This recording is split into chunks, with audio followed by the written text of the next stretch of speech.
911, what's your emergency? There is someone with a gun shooting people in Baltimore at Westroads. Okay, we're on our way out there. Have you seen anybody that was shot? No. Okay, they're on their way out there. Did anybody see the person There's a bunch of people shot. Shut up in here.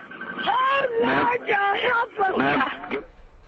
Well, that chilling 911 tape providing a glimpse of what folks at the Omaha Mall went through during Wednesday's shooting there. This is a brand new surveillance photo. Several photos, in fact, of the gunman have been released today. Across America, malls are ramping up their security. With us now is Reed Neifler of Signal 88 Security in Omaha. Mr. Neifler, your phones must be ringing off the hook.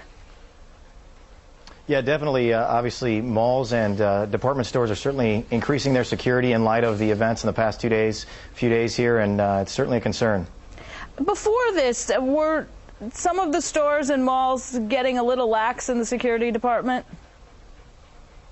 I wouldn't necessarily say that. I mean, certainly one thing with security, you can never have enough after the event has happened, and that's one thing they look at now is really evaluating the hours that they have security provided and what level of security. Certainly a police officer, an off-duty police officer, which is our highest level of security, is trained in identifying potential suspects. They are also an enormous deterrent, and that's really what our goal is to deter crime. I think in the case in Omaha, you saw a suspect go in previous and walk through the property and then walk out and get his gun and come back in. So that would be something where if we had security at that door, seeing that suspicious leave, case the joint, and then re-enter, that would be something that could be helpful to deter. Yeah, especially the way that he was dressed.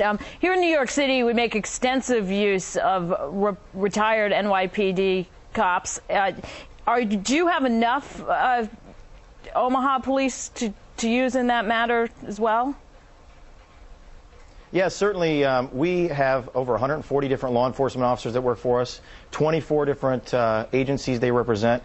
We are able to provide security for the Culture World Series, which is a big event here in Omaha, law enforcement base. So certainly we have just a tremendous number of cops available to dispatch in instances like this. And they are all, these are friends and family in many of their cases that are affected by this in their case. So they're all willing and able to help out in whatever way they can, providing security. And pitching in. As stores and malls layer on the security, we have about 2.5 weeks left till Christmas. What's the most important thing that they're going to be covering?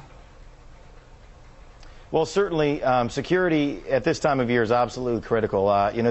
These store owners and certainly the managers within there, they are focused on helping customers, not providing security. So what criminals will look for is distracted employees, and certainly the employees are there to help sell and help customers. And so when there's security there, they can then look for potential crime, and it's a crime of opportunity. A lot of these suspects are trying to walk through the property and look for places where people aren't paying attention. Sometimes they work in teams where they engage maybe an employee that then could not be easily focused on, and then they take and do their crime and move on, and many times uncaught. And certainly something that we help to deter. I mean, a criminal is not going to walk up to a place where there's an armed, off-duty, uniformed officer out front. They're going to go to a store that doesn't have security. They're going to take that opportunity instead. That is certainly a deterrent. Thank you for joining us today. Reed Neifler.